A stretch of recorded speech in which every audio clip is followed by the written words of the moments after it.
Dynamics के 6th chapter में हम डिस्कस करेंगे वर्क, पावर एंड एनर्जी के बारे में। तो अभी इस वीडियो में हम पहला टॉपिक वर्क ले रहे हैं। वर्क को अगर हम सिंपल डेफिनेशन में समझें तो इसका मतलब ये होता है कि कोई एक बॉडी है जिस पे फोर्स अप्लाई किया गया तो वो अपने पोजीशन से थोड़ा सा डिस्प्लेस हो गई। ठीक है, तो इसी चीज़ को हम बोलते हैं कि इस बॉडी के थ्रू वर्क किया गया है। ठीक है, तो इसका फॉर्मूला यहाँ से हमें मिलता है W इज इक्वल्स टू जितना उस पर फोर्स अप्लाई किया गया और फोर्स अप्लाई करने की वजह से जितना वो बॉडी डिस्प्लेस हुई है वो चीज़ हमें बताती है कि उस बॉडी के थ्रू कितना काम हुआ है। ठीक है, तो ये इसका फॉर्मूला हो जाता है force into displacement that is work done bye a body. यही फॉर्मूला अगर मान लो कि फोर्स अप्लाई किया है और डिस्प्लेसमेंट अपोजिट डायरेक्शन में हो गई है तो फॉर्मूला हो जाएगा W is equals to F into minus s. Third formula है अगर फोर्स किसी पर्टिकुलर एंगल मतलब जो डायरेक्शन है फोर्स की वो कुछ एंगल बना रही है तो फॉर्मूला हो जाएगा W is equals to F cos theta into में S। ठीक है, मतलब डायरेक्शन है ये फोर्स की और कोई पर्टिकुलर एंगल थीटा बना रही है तो हमारा फॉर्मूला हो जाएगा F cos theta into S।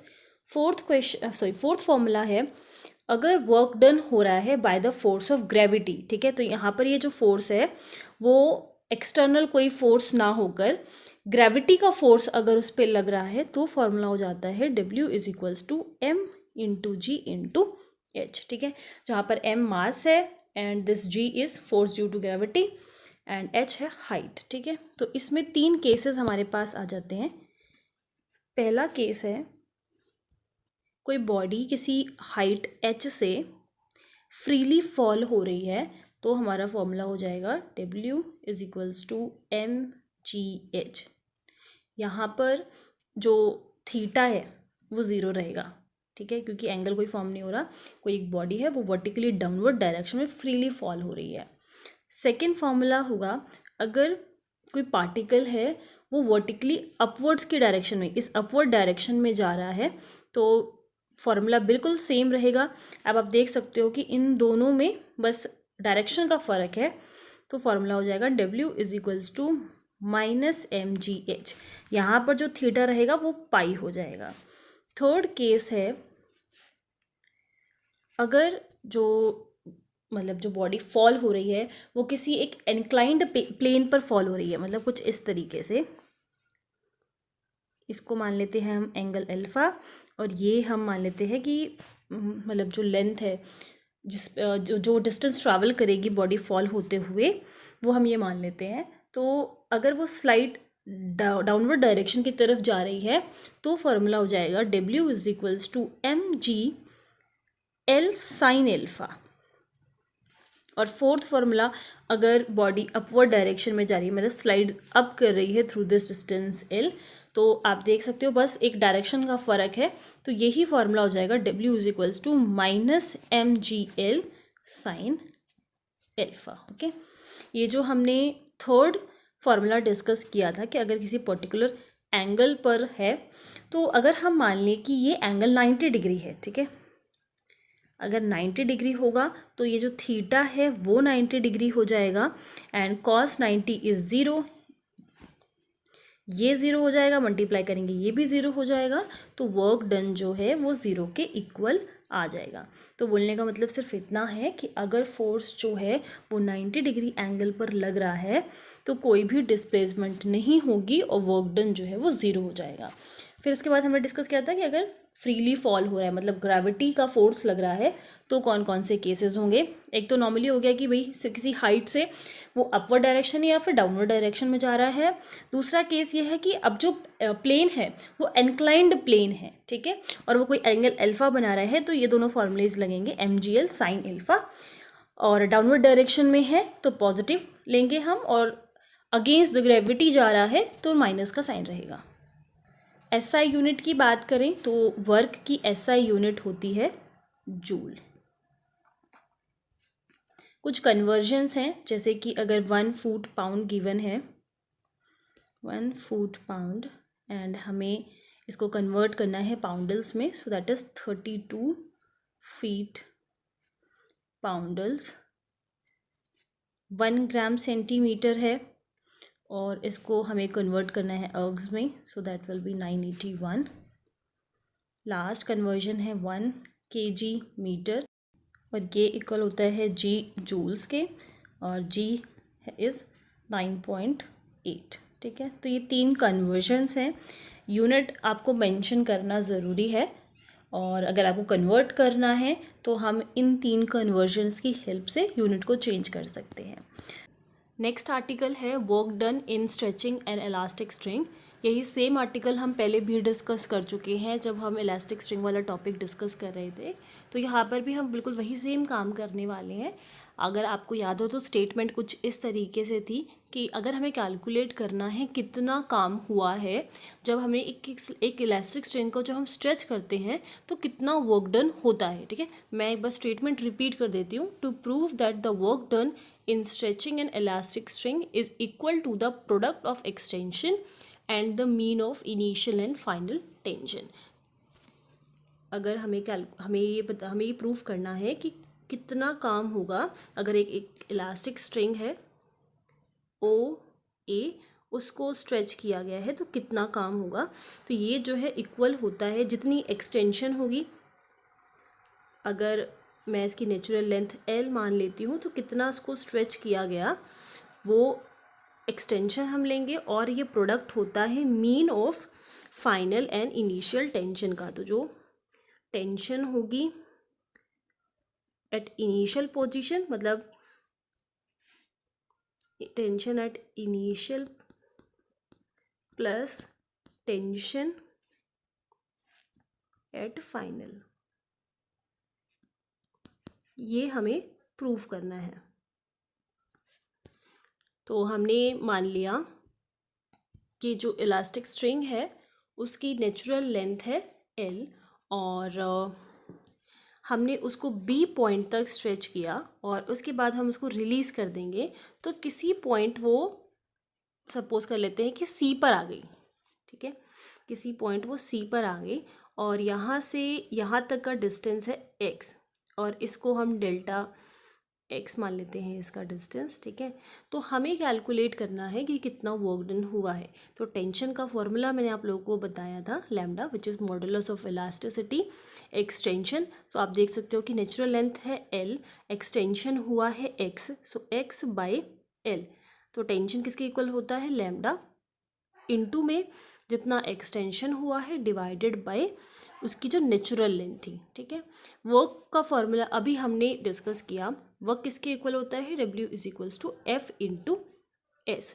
तो अगर हमें डेल्टा W कैलकुलेट करना है तो ये किसके इक्वल हो जाएगा, यहाँ पर जब हम इसको स्ट्रेच कर रहे हैं तो हमारी जो स्ट्रेचिंग है वो इस डायरेक्शन में है और जो टेंशन होगी वो इस डायरेक्शन में होगी। ठीक है, तो यहाँ पर जो फोर्स है वो बेसिकली क्या है, टेंशन इनटू जितना मतलब चेंज हुआ है डिस्टेंस, तो ये हो जाएगा डेल्टा x। ठीक है, क्योंकि जो स्ट्रिंग थी वो इस पोजीशन में थी, या सॉरी इस पोजीशन पे थी और इसको रिलीज़ किया गया तो उसने इतना डिस्टेंस ट्रैवल किया।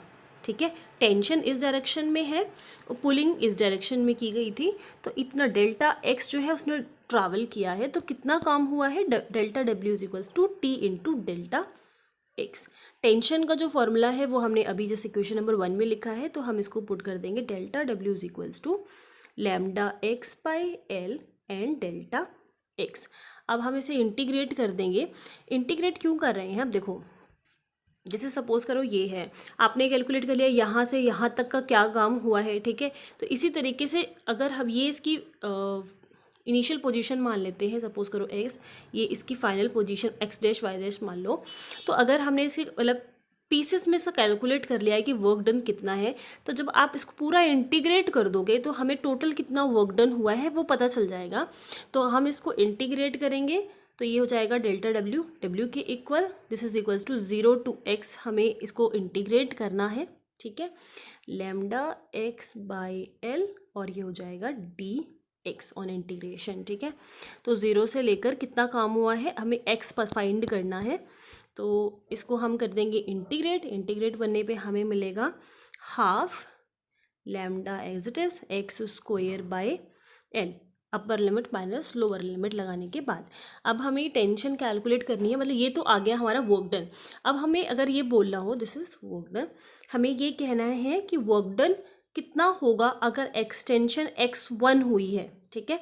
तो इसी फॉर्मूले में ये हो जाएगा W is equals to half lambda x1 का स्क्वायर डिवाइडेड बाय L। अगर अब आपको कैलकुलेट करना है कि कितना वर्क डन होगा जब एक्सटेंशन x2 हुई है, तो यही सेम फॉर्मूला हो जाएगा हाफ लैम्डा x2 का स्क्वायर बाय L, ठीक है। So this is basically work done for an extension x1, work done for an extension x2। अब आ जाते हैं कि हमें कैलकुलेट करना है अगर एक्सटेंशन x1 टू x2 हुई है तो क्या वर्क डन होगा, ठीक है। तो हम क्या करेंगे, दोनों को सब्ट्रैक्ट कर देंगे, तो ये हो जाएगा work done in increasing the extension from x1 to x2, this will be half lambda x1 का square by L minus half lambda x1 का स्क्वायर बाय L। कॉमन ले लेंगे, लैम्डा कॉमन आ जाएगा, 2L कॉमन आ जाएगा, this will B x2 का square minus x1 का square which is further is equals to a square minus b square लग जाएगा। तो ये हो जाएगा x1 plus x2 minus x1। हमें प्रूफ क्या करना है कि जो वर्क डन हुआ है in extension that will be equals to जितना एक्सटेंड हुआ है और हाफ मतलब mean of tension at initial into tension plus tension of final, दोनों का सम करके मीन के इक्वल आ जाएगा। तो एक्सटेंशन तो ये हो गई। अगर हमें फाइंड करना है कि कितना x1 टू x2 फाइंड करना है, तो आप दोनों को सब्ट्रैक्ट करोगे, x2 माइनस x1 करोगे तो ये इसकी एक्सटेंशन बता देगा। तो ये तो एक्सटेंशन हो गया। इसको हम कैसे लिख सकते हैं, this is equals to x2 minus x1 is extension. हमने इसको लिख लिया इनटू हाफ ले लिया इसका, और लैम्डा L जो है वो मल्टीप्लाई कर देंगे इसमें, तो ये आ जाएगा lambda L x1 plus lambda यहाँ पर हो जाएगा lambda x1 and plus lambda x2 by L। ये हो गया टेंशन एट x1, ये हो जाएगा टेंशन एट x2। सो इसको हम लिख सकते हैं कि work done in increasing the extension is equals to ये जो x2 माइनस x1 था दैट वाज एक्सटेंशन, ठीक है, इनटू में जो हाफ किया दैट वाज मीन, और यहाँ पर जो आया था lambda by L x1 plus lambda x2 by L, this was mean of tension at x1 जो इनिशियल था, और ये हो जाएगा टेंशन एट x2 जो फाइनल था, ठीक है। और यही हमें प्रूव करना था, hence proved. Now first example है, क्वेश्चन कहता है कि एक मोटर कार है और उसका वेट है 8 क्विंटल्स, ठीक है। सो मास जो हमें गिवन है दैट इज 8 क्विंटल्स। उसके बाद it is running at 10 metre per second, 10 metre per second की स्पीड से वो रन कर रही है, तो ये हम यू मान लेते हैं। And it is brought to rest in 20 metres, S is equals to जितना उसने डिस्टेंस कवर्ड किया दैट इज 20 मीटर्स। सो इसको ब्रेक पर रेस्ट पर लाया गया है by application of its brake, find the work done by the force of resistance due to its brake. Question मैं एक बार डिस्क्रिप्शन में मेंशन कर दूंगी, आप वहाँ से रीड कर देना। मैं क्वेश्चन बार फिर से रिपीट कर रही हूँ। A motor car weighing 8 quintals and running at 10 metre per second is brought to rest in 20 metres by application of its brakes, find the work done. Okay, तो इसमें हमें कैलकुलेट करना है वर्क डन, और work done का formula होता है F into s. तो हमें S पता है दैट इज़ 20, जितना उसने डिस्टेंस डिस्प्लेस हुआ है, जितना उसने डिस्टेंस ट्रैवल किया है। F हमें फाइंड करना है, तो उसके लिए हम फॉर्मूला यूज़ कर रहे हैं। और जो फोर्स लग रहा है एक्चुअली वो रिटार्डेशन है। क्यों? क्योंकि फोर्स मतलब जो ब्रेक्स है उससे उसको रेस्ट पे ला दिया गया है, ठीक है। तो V square is equals to U square -2fs formula use होगा। ये सब मैंने आपको लास्ट वीडियो में बताया है कब कौन सा फॉर्मूला यूज़ करना है। तो रिटार्डेशन के केस में v² = u² - 2fs यूज़ होता है। हम वैल्यूज़ पुट करेंगे। जब फोर्स जो है वो मतलब बॉडी को रेस्ट पर लाने के लिए यूज़ होता है तो रिटार्डेशन हम यूज़ करते हैं और फॉर्मूला ये हो जाता है। अदरवाइज़ अगर जो फोर्स लगा है उससे बॉडी मोशन में आ रही है तो हम ये फॉर्मूला यूज़ करेंगे 2fs। सो f हमें कैलकुलेट करना है एंड डिस्टेंस इज 20। तो ये हो जाएगा 100 = 40f। This implies f = 5/2 m/s²। Okay, तो ये तो कैलकुलेट हो गया इसका एक्सेलरेशन।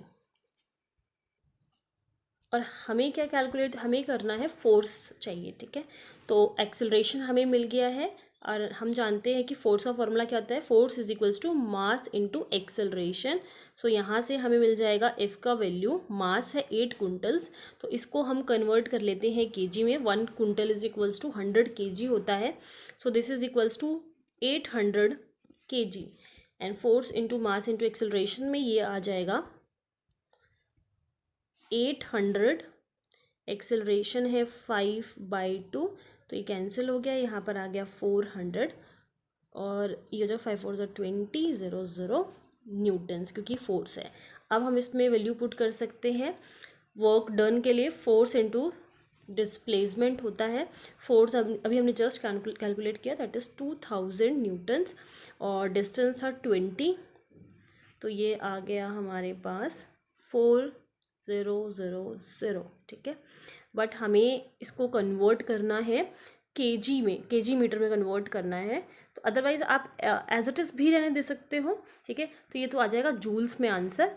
बट अगर इन केस आप इसकी यूनिट कन्वर्ट करना चाहते हो तो इसको आप डिवाइड कर दोगे जब 9.8 से, तो ये आ जाएगा 4081.6 kg मीटर, ठीक है।